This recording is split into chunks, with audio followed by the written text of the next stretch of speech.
ఎంజీరావు గారు, రీసెంట్గా అంతర్జాతీయ నేరాల ట్రిబ్యునల్ బంగ్లాదేశ్ మాజీ ప్రధాని షేక్ హసీనాకు మరణశిక్ష విధిస్తే తాజాగా బంగ్లా కోర్టు కూడా షేక్ హసీనాకు 21 సంవత్సరాల జైలు శిక్ష విధిస్తూ తీర్పునిచ్చింది. సో హసీనాను అప్పగించాలి అనేది బంగ్లాదేశ్ ఎప్పటి నుంచో చేస్తున్న డిమాండ్. తాజాగా కూడా మళ్ళీ ఆ డిమాండ్ను తెర మీదకి తీసుకొస్తోంది. అంటే మోదీ దౌత్యానికి హసీనా పెద్ద పరీక్ష పెట్టారు అని అనుకోవాలా? దీని నుంచి భారత్ ఎలా బయటపడాలి? ఎస్ అండి, ఇప్పుడు ఆగస్టు 5, 2024న షేక్ హసీనా ఢాకా నుంచి ఇండియాకు వచ్చి తలదాచుకుంటున్నారు. అంటే గత 1 year పైబడి. కానీ ఈ మధ్యలో ఈ షేక్ హసీనా ఇక్కడ నిరస్రాయులుగా ఉండడం అనేది భారత్కి దౌత్యానికి ఒక పెద్ద విషమ పరీక్ష అయిపోయింది.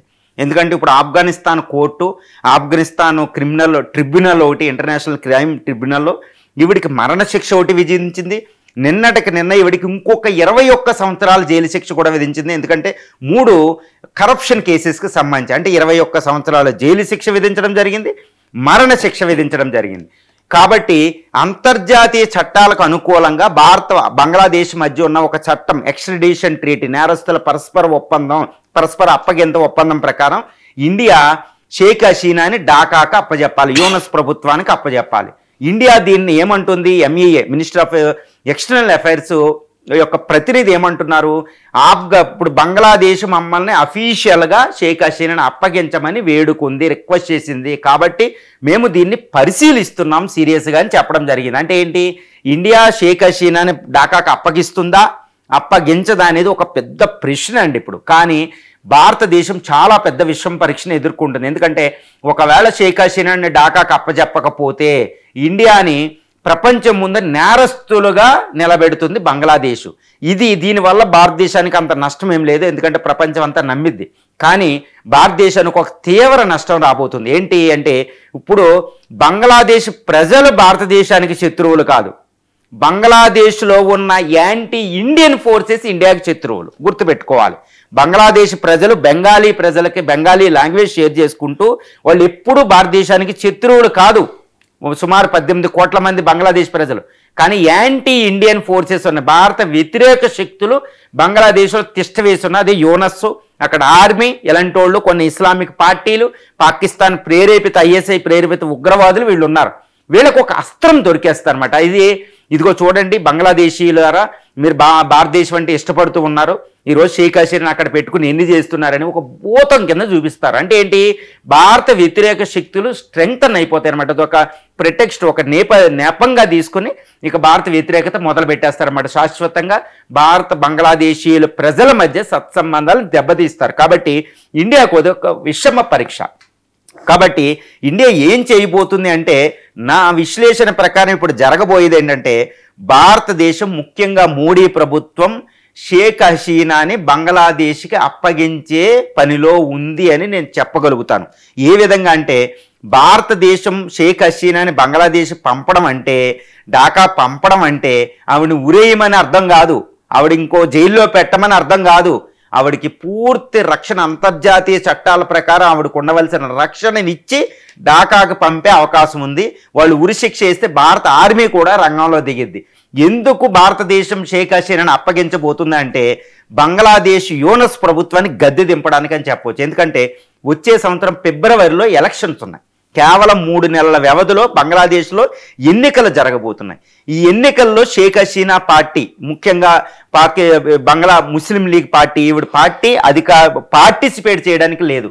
ఈవిడ కొడుకు, కూతుర్లు కూడా జైలు శిక్ష విధించారు 5 సంవత్సరాలు. కాబట్టి ఇలా ఫ్యామిలీ, ఇలా పొలిటికల్ పార్టీ అక్కడ లేదు. ముఖ్యంగా ఇది భారతదేశ ఫేవరబుల్ పొలిటికల్ పార్టీ అనమాట. ముజిబుర్ రెహమాన్ పెట్టింది, షేక్ హసీనా కొనసాగిస్తుంది. ఇలా కొడుకు వజీద్ వారసుడిగా రాబోతున్నారు. ఈ పార్టీ అంతం, ఈ ఫ్యామిలీ అంతాన్ని టార్గెట్ చేస్తున్నారు భారత వ్యతిరేక శక్తులు. కాబట్టి ఇప్పుడు షేక్ హసీనాని ఇక్కడ మొత్తం పెట్టేశామనుకోండి, ఇంక ఈవిడ వెళ్ళడానికి ఉండదు. ఎలక్షన్ జరిగిన తర్వాత అక్కడ ఇంకో కొత్త ప్రభుత్వం, అది కూడా భారత వ్యతిరేక ప్రభుత్వం వస్తుంది. కాబట్టి ఇండియా చాలా అద్భుతమైన దౌత్యం చేయబోతుంది. ఇది ముఖ్యంగా చెప్పాలంటే అజిత్ దోవల్ యొక్క వ్యూహం అని చెప్పవచ్చు. నా ఎస్టిమేషన్ ప్రకారం షేక్ హసీనాకి ఢాకాకి అప్పజెప్తారు. అప్పజెప్పినంత మాత్రాన బంగ్లా ప్రభుత్వం ఆవిడని ఉరి వేయలేదు.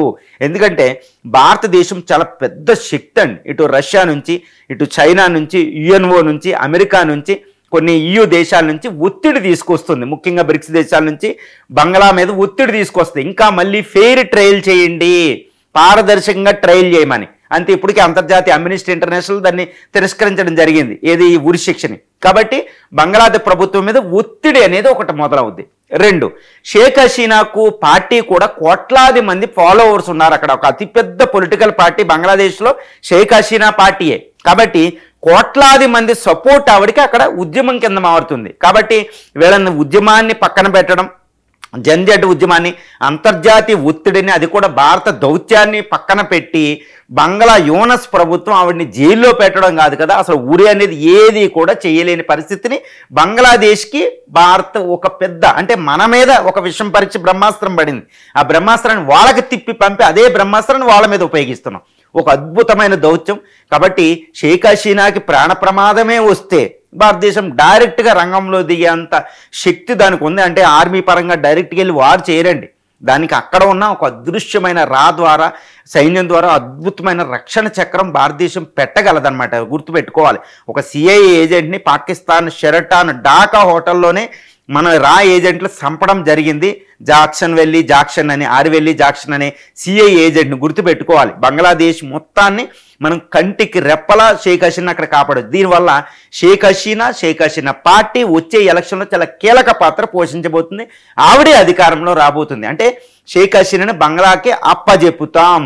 ఒత్తిడి, యుద్ధం, భయాన్ని, అన్ని ప్రియంటివ్ అటాక్ అన్ని పెట్టి, అంటే యూనస్ ప్రభుత్వం ఏమీ చేయలేని ఒక పెద్ద పరిస్థితిలోకి వెళ్ళబోతుంది. అంటే షేక్ హసీనాని భారతదేశం అప్పజెప్పుతుంది. చూడండి ఎంత గొప్ప దౌత్యం మనం చూస్తాం, మీరే చూస్తారు. కొన్ని వారాలు, నెలల్లో భారతదేశం చేసే ఒక అద్భుతమైన దౌత్య విధానాన్ని మనం చూడబోతున్నాం.